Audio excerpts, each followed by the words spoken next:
NRL 2024 Round 1, Team Naming Tuesday, New Zealand Warriors up against the Sharks.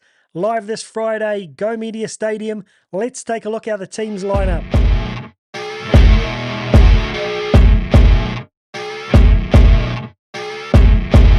Hey team, welcome back into the Warriorholic for the 2024 season. Great to have you back with me.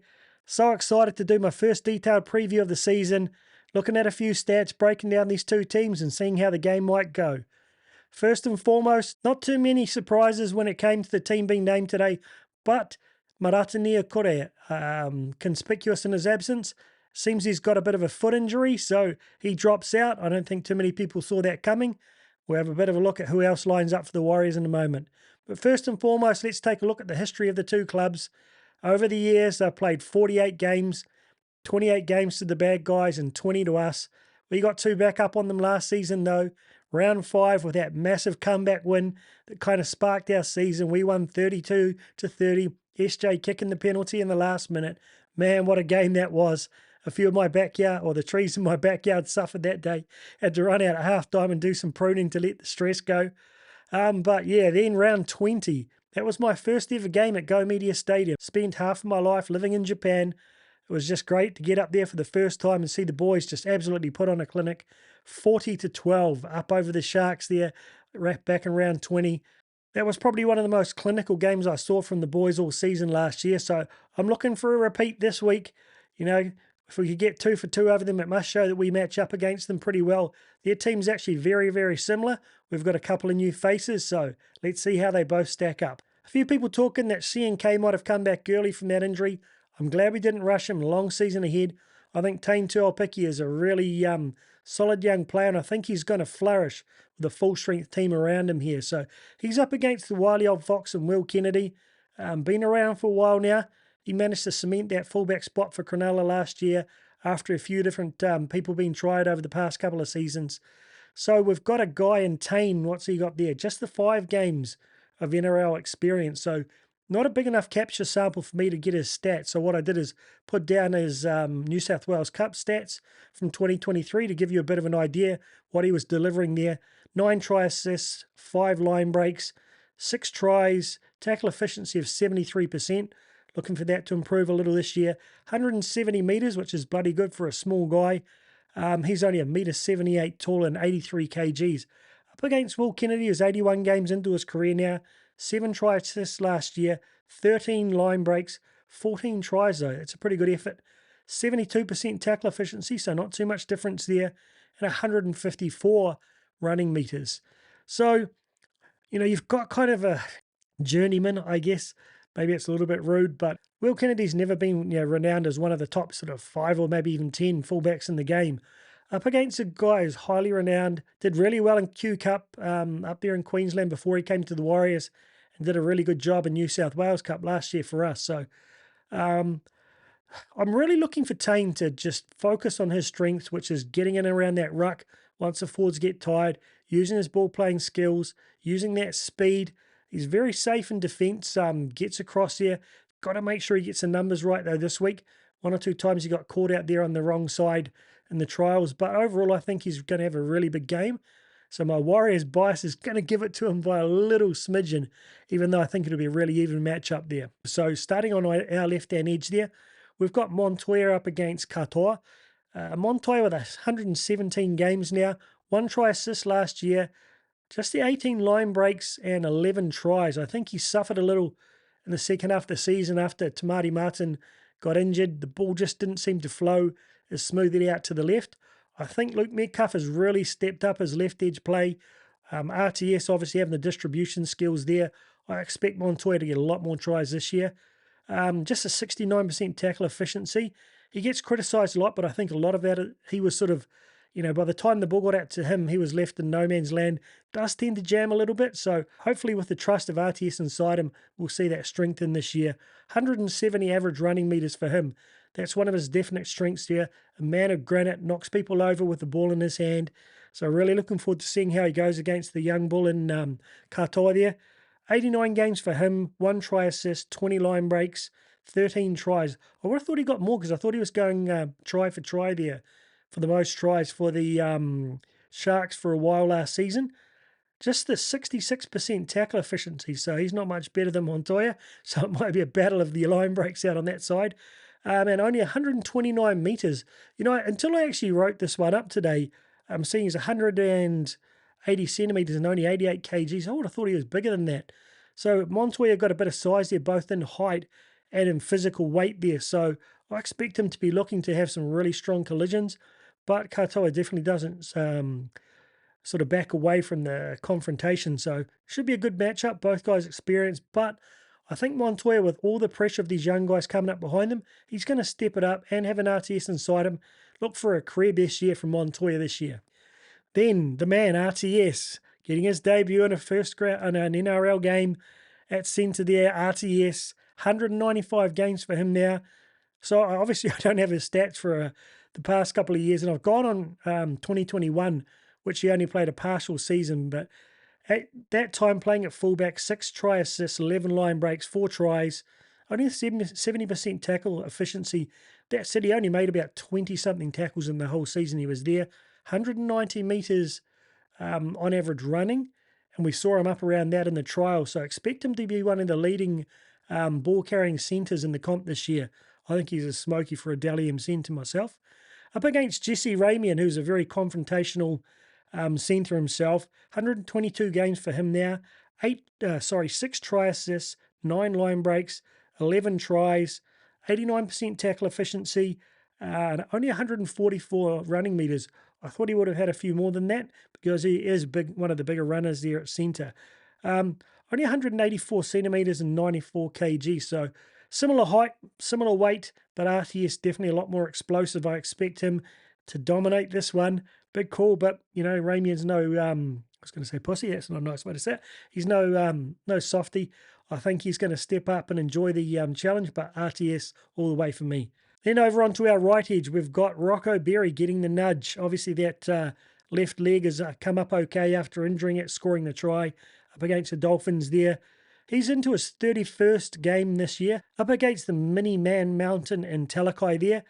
He's 85 games into his career. I would have actually thought he'd played a few more than that. So Rocco last year, not playing a full season, but the 6 try assists, I would have thought that was a few more. Just the 4 line breaks and 3 tries.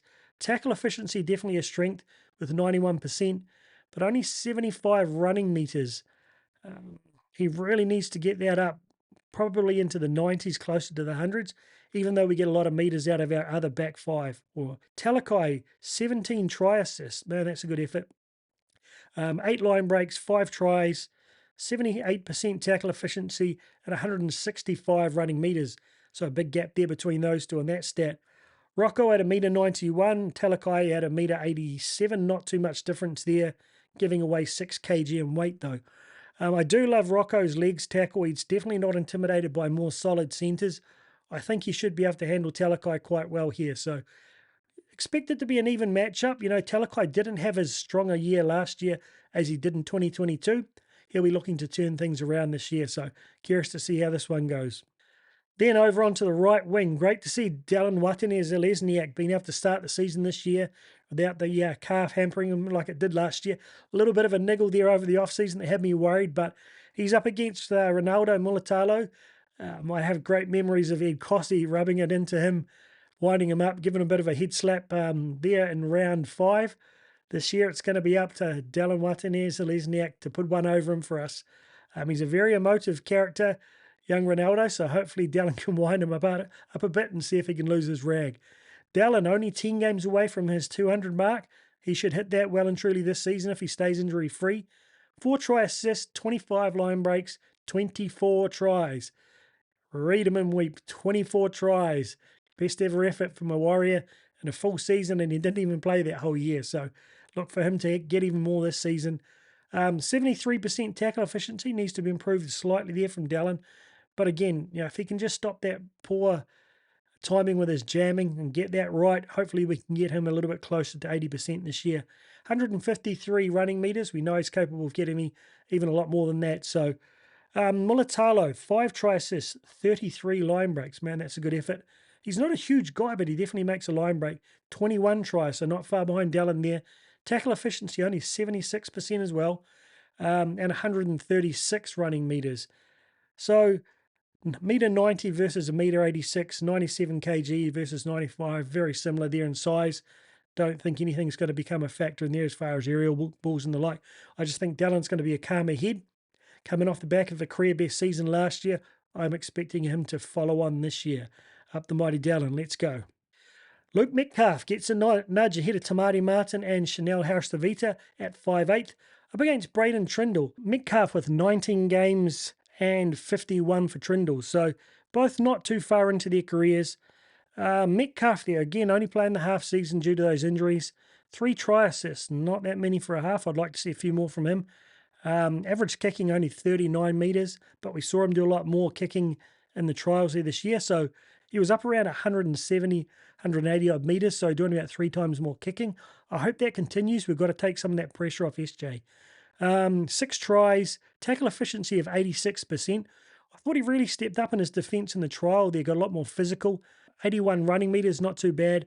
Meter 83, 86 kg. Not the biggest guy weight-wise, but he's not exactly short.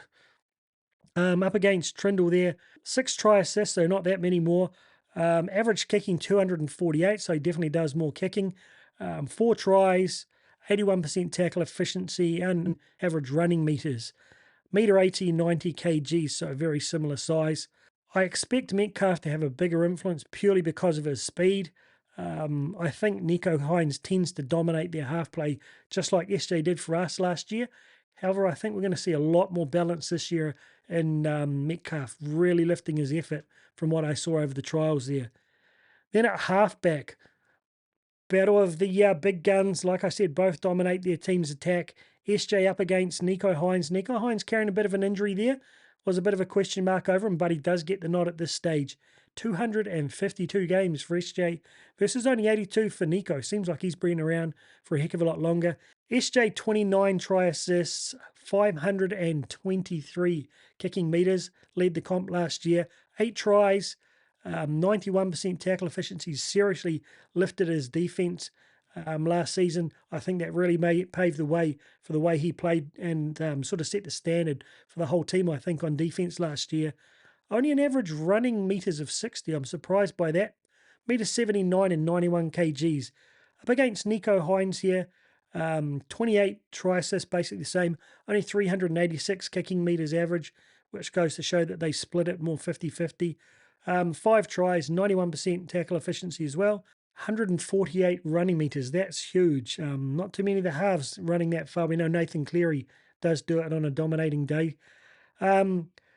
Like I said, this is going to be a real big indicator on the outcome of the game, and I felt like we found a way to control Nicho to a certain extent, particularly from the second half on of the game in round 5, and I thought we shut him down pretty well in Auckland in round 20. In the first half, though, he really carved us up. So one of the things I noticed about Nicho is he's very good at spotting gaps, particularly when you get front foot ball. So they would punch the ball up really hard and direct, particularly in our red zone.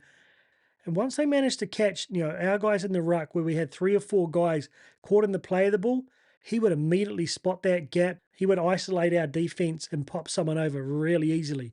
So that's where all their tries were coming from initially, in one kick, I believe. So that's something we have to be really careful of, is not tying up our guys, getting off the ruck and clearing and getting our numbers right. Otherwise, he'll exploit it very quickly. SJ, we just saw, he was so creative. He had so much time. Great kicking game last year. I'm really looking forward to seeing how he goes again this year. Some of the Aussie pundits can't, imagine him backing it up. Just from that half we saw from him in the trials, I think he's fully ready to go and he's going to do it again. I think SJ's going to slightly get this one because I think Metcalf's going to take a lot of pressure off him. He won't have everyone looking at him. Also having RTS on the other side of the field means that the opposition defense is going to have to be more honest and they can't stack up on our right-hand side. Let's see how it goes. So then we get to the big boys. Adam Whanua-Blake up against Oregon Kaufusi. So we all know Adam's off over there next year. Geez, I think he'll be looking to set the standard, smash a few of those guys so he can walk into that changing room as the alpha and dominant male there. So a lot of people sort of thinking we should have let him go early, mate. He is going to absolutely smash it up for us this season. One of the most competitive guys I think you'll ever come across, from what I've been told for the guys who play with him. So I think he's going to dominate this matchup quite comfortably. 159 games in there now versus 90. 73 tackle breaks, 9 tries, average post-contact meters of 64, tackle efficiency of 96%, 171 average running meters, one of the top 3 I think in the comp there. 189 centimeters, 123 kgs.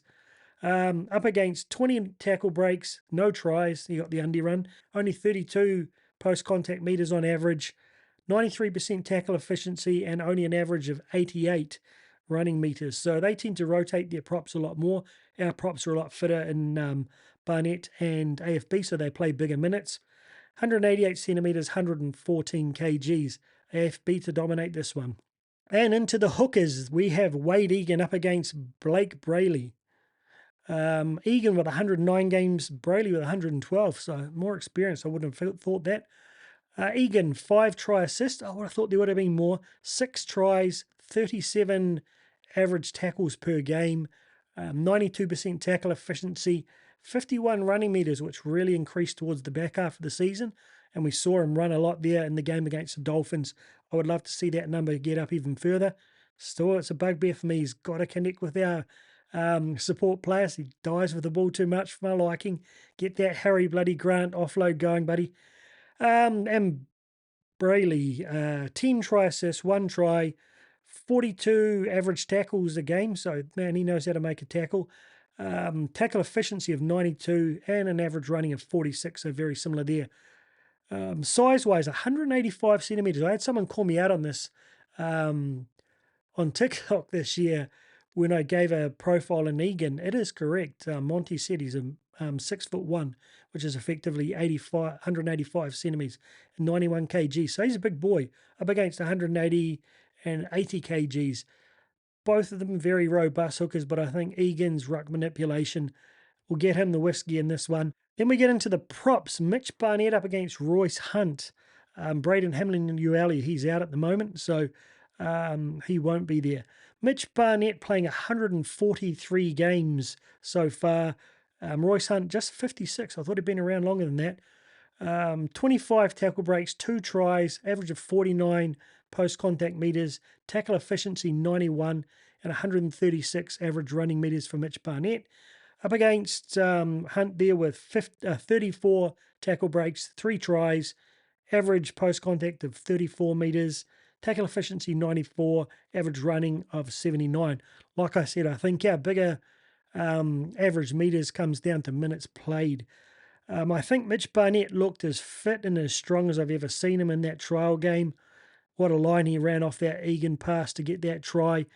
I'm looking forward to him having a massive statement year this year. Hopefully he stays injury-free as well. Expect him to get the chocolates in this one. Rightio, Jackson Ford up against Teague Wilton will be an interesting matchup here. Like I said, Marata Niokore sort of making this decision for Andrew Webster with the foot injury, but I do think Jackson would have got the start either way.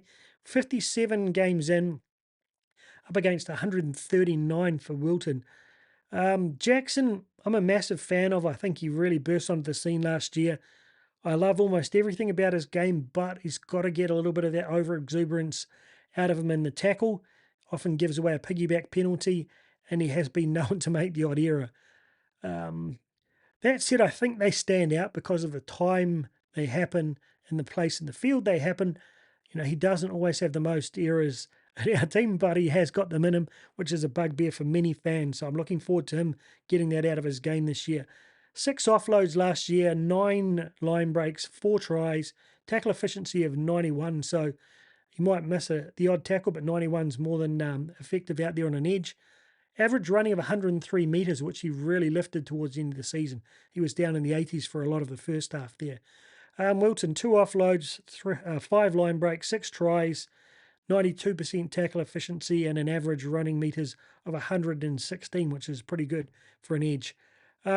Similar size there. So I like Jackson. I think he's explosive. He'll go 80 minutes, particularly without Marata there. Wilton, similar kind of game, both high energy players. Oh, I'm going to give it a slight edge to Jackson purely because I'm biased. Then, really interesting to see Capewell up against Brayton Nikora. 139 games now for Capewell versus 111 for Nikora. That's a pretty similar number. Both well up into the 100 club now, highly experienced players. Some people say no, Capewell setting into the twilight years, but I think he showed in that game against the Dolphins he's more than got plenty of energy left in that tank. 16 offloads last year, which was higher than any of our players. 9 line breaks, 6 tries, tackle efficiency 89, average running of only 83. But I've heard a lot of Aussie pundits talk about how he plays at a level that is not reflected in his stats. I think we clearly saw that. His stats during that trial weren't that amazing, but damn, you felt his presence here out against the Dolphins. 22 offloads for Nikora last year. Wow. So they definitely have a few offloads in them as well. 18 line breaks. We know that he's one of the best hole runners, best angle runners in the comp there. So we know his 8 tries are often coming through. They're coming from him hitting it, a line at an angle, just punching through there on their try line. So we have to watch that. 92% tackle efficiency, average running of 102. So size-wise, they're not overly different there. Capewell's slightly bigger. Both have a huge influence on their team. I think this is going to be 50-50. I really like Nikora. He's not one of the biggest back rows in the comp, but man, he plays with some energy. He plays 80 minutes as well, so look for these guys to be battling from the kickoff to the finish. Then we get into the locks. Our brother Tohu, back for another year as captain, 220 games into his career now, up against Cam McInnes. Interesting to see him get the nudge there ahead of Finucane. 178 games for him, so he's getting close to his 200 mark as well. Hard to compare directly on their stats here because McInnes, the stats that he's been marked on weren't as a lock, so I've gone with Tohu's, and we'll give just a couple there of McInnes. So Tohu with 27 tackle breaks, 3 tries, 43 average post-contact meters, 94% tackle efficiency, and 139 average running meters versus, I'm not sure of his tackle breaks. His stats, for most of their stats, have disappeared from last year. 3 tries, not sure on the post-contact meters, 96% tackle efficiency is one of the best I've seen doing these reviews. And he runs for an average of 108 meters. He's an absolute energy, or ball of energy, McInnes. He's to them what Dylan Walker is for us off the bench normally, making that massive impact with his speed and energy. Not the biggest guy in the world, 195 centimetre in Tohu versus 77 there, but 20 kgs different as well, but don't expect McInnes to take a back step. But I just think Tohu is, for me, one of the top 2 or 3 locks in the comp. I expect him to have a slightly bigger impact on this game, particularly as our leader there. As you can see, Sharks fans, I do apologise. I'm 100% biased Warriors fan here. And on to the benches. Like I said, a little bit of a surprise. I didn't realise Nikora had that foot injury, so he was a bit of a surprise for our bench. And Dale Finucane not starting, that was a little bit of a surprise, but I don't think he played in the trials. So a lot of people kind of predicted this bench, but with Nikora in there instead of either Ali or Bunty. I heard a whisper that Jazz might have been starting out in Cup this year. I do expect my brother to come back strong and be making a first and get back into this first grade team at some point in the season. But I think on trial form, Lussick, Tom Ali and Bunty really deserve their spots. Webby stating that he now sees Dylan Walker as a middle reserve, not as a 14. So I think you'll see Lussick get a lot of game time here at 14 this year, if not interchanging a little bit with Chanel Harris-Tavita at some point. I'm excited for Tom and Bunty. Look, they got a lot of shit last year, particularly Bunty. Tom dropped off in form and got dropped down into Cup. But I think they both really stepped up in the trials, played some big minutes. Really looking forward to them showing what they're capable of. It's going to be interesting to see how we get our prop rotation, though, with both AFB, Barnett, and also Tohu playing big minutes there. how do we manage to get a decent amount of time out of Tomele and Bunty? Personally, I wouldn't mind Bunty starting for the first 15 minutes and then pretty much playing Barnett for the rest of the game, but hey, I'm not sure. Dylan Walker there moving into the unfamiliar role of 17. I don't think it changes a lot about how we play, and I do like the fact we've got that backup hooker there, particularly with both of our edges capable of playing 80 minutes and our props and Tohu capable of playing big minutes too. So gives us a little bit of speed there, and it's definitely nice to have that quality backup at hooker there should anything happen to Egan. So for the Sharks, we've got, like I said, Finucane, unusual to have him there at 14. Jack Williams, who is a second rower, Toby Rudolph and Tom Hazelton, who are both props. So they don't even have any hooker or real backs cover there, which is a bit of a challenge for them, I think. I guess they look at McInnes can go into hooker there when needed. So it's not as big a bench as I was expecting, but they're definitely solid. You know, Finucane's not the biggest guy, but man, he's a workhorse. So I think we're going to be going for our speed and impact versus their kind of big and bustling up the guts kind of bench. So I like what we've gone for. It shows that Webby still likes that speed across the ground there, having Lussick and Dill Walker there. And I really am keen to see what Bunty and Tom Ali offer. So I'll give us a slight edge. So prediction time. Go Media Stadium. It's going to be sold out. I'll be there. Bit of a road trip up there with my Multibank boys. It's up to Mike and Hayden. Really looking forward to getting up there and being a part of this one. I think we're going to see a similar game to what we saw in round 20. On the back of that home ground advantage, our boys all fully fresh. Second year under Webby, I think we've seen the progressions. We've seen an improvement by bringing in RTS, Capewell. We've definitely seen an improvement in the way Metcalf's playing. Slight sort of loss there not having CNK, but Tuaupiki more than capable. And as I said, we're pretty much seeing the same Sharks team that we managed to beat twice last year. So score-wise, I think we're going to get about 5 tries. They'll get about 3, probably a couple of missed penalties, something like 28-16 to us, but a comfortable performance. I really want to see us start strong. I want to see us score first, put the pressure on, and then just maintain that lead. I think too often last season we started a little bit slow. One of the other key things is I want to see those single-digit errors again. I want to see close to 90% tackle efficiency and completion rates from our guys, but be clinical, be prepared to take a risk when they get a chance. Look for a man of the match performance from RTS. Up the mighty New Zealand Warriors. If you see me at the game, come up and say g'day. I'll be at Lilywell from about 4 o'clock, then jumping over to the 1NZ home base for a little bit of a preview show there, and then I'll be up in the east stand there down towards the northern end. Look forward to seeing you all. Up the mighty Warriors. Let's go. 2024. It's got to be our year, surely.